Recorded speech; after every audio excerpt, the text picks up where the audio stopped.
Hoje vamos falar de uma coisa, de um objeto que, olha, desafia tudo o que a gente pensava que sabia sobre o mundo antigo. Uma peça de tecnologia tão avançada, mas tão avançada que durante décadas a sua própria existência foi considerada impossível. Parece ficção científica, não é? A gente pensa em gregos e romanos, imagina túnicas e filosofia, não computadores. Mas é exatamente essa a questão que um único artefacto, tirado do fundo do mar, nos obriga a fazer. A nossa história começa não num laboratório todo moderno, mas lá no fundo do mar Egeu, uma descoberta feita em 1901 que no início parecia só mais um tesouro antigo, mas que escondia algo muito, mas muito mais revolucionário. Ok, então vamos lá mergulhar a fundo nisto. Como é que uma coisa destas foi encontrada? Porque, olha, a história da descoberta é quase tão extraordinária quanto o próprio objeto. Imaginem só a cena. Estamos em 1901. Uns mergulhadores de esponjas dão de caras com um navio romano naufragado. E lá no meio, estátuas de mármore, artefactos lindíssimos e este pedaço de metal, todo esverdeado e corroído. Ninguém ligou nenhuma, né? Achavam que era só um pedaço de lixo, uma pedra. Ficou ali, esquecido, no meio dos tesouros. Mas é aí que a coisa fica interessante. O momento em que essa pedra começa a contar a sua história. E tudo por causa do olhar atento de um arqueólogo.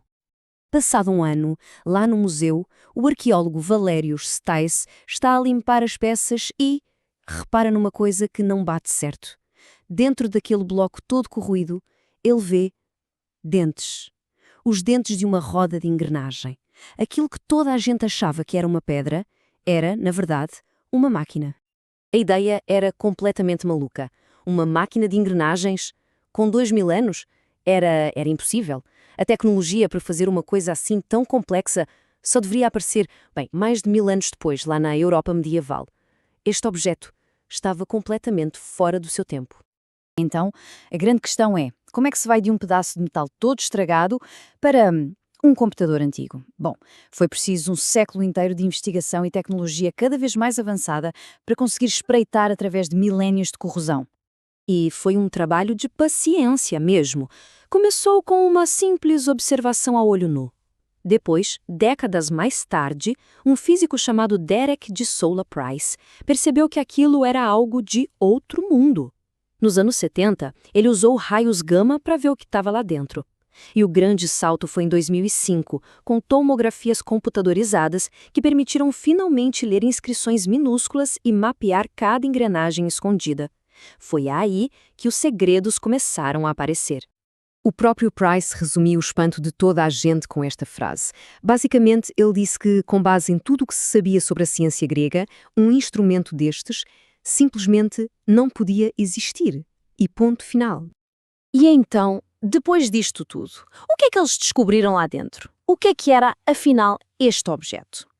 Pois bem, o que se descobriu mudou para sempre a nossa ideia do mundo antigo. Aquele objeto impossível era o mecanismo de Anticítera, o primeiro computador analógico do mundo. É isso mesmo, um computador mecânico, não digital, sem chips, feito de engrenagens de bronze, desenhado para uma coisa incrível: mapear o cosmos. Pensem nisto, pelo menos 37 engrenagens de bronze, cada uma cortada à mão, com uma precisão que, uau, é de outro nível. E tudo a trabalhar em conjunto, dentro de uma caixa que não era maior que uma caixa de sapatos. E a precisão era absurda. A engrenagem principal, por exemplo, tinha exatamente 223 dentes. E este número não foi ao acaso, não. Está ligado diretamente a ciclos astronómicos que os babilônios e os gregos conheciam. Ou seja, a matemática por trás disto era tão genial quanto a própria mecânica. Ok, mas o que é que este computador fazia, na prática? Bem, preparem-se. Previa eclipses solares e lunares com décadas de antecedência. Mostrava a posição do Sol, da Lua e dos 5 planetas que eles conheciam na altura. Até modelava a órbita irregular da Lua, que é super complexa. E como se não bastasse, tinha um mostrador para o ciclo dos Jogos Panhelénicos, incluindo os Jogos Olímpicos, o que nos mostra como a ciência e a vida social estavam completamente ligadas. Para se ter uma ideia do salto tecnológico que isto representa, o mecanismo usava engrenagens diferenciais, uma invenção que a gente pensava que só tinha aparecido no século XVI. Uma tecnologia com este nível de complexidade só voltou a ser vista uns 1500 anos depois, nos grandes relógios astronómicos das catedrais da Europa. 1500 anos. Mas claro, descobrir o que o mecanismo é só abre a porta para perguntas ainda mais intrigantes. Por exemplo, se eles conseguiam fazer um, por que é que nunca encontramos mais nenhum? A resposta mais provável, e até um pouco triste, é que o bronze era valioso demais. Quase tudo o que era de bronze na antiguidade acabou por ser derretido e reutilizado. Este mecanismo só sobreviveu por puro acaso, porque um naufrágio o escondeu no fundo do mar, a salvo dos sucateiros da história. E a outra grande pergunta: quem? Quem é que teria o conhecimento e a habilidade para construir uma coisa destas? A perfeição do aparelho sugere que não foi o primeiro. O inventor provavelmente já tinha experiência. As pistas que temos apontam para colónias gregas, talvez Corinto ou até Siracusa, na Sicília.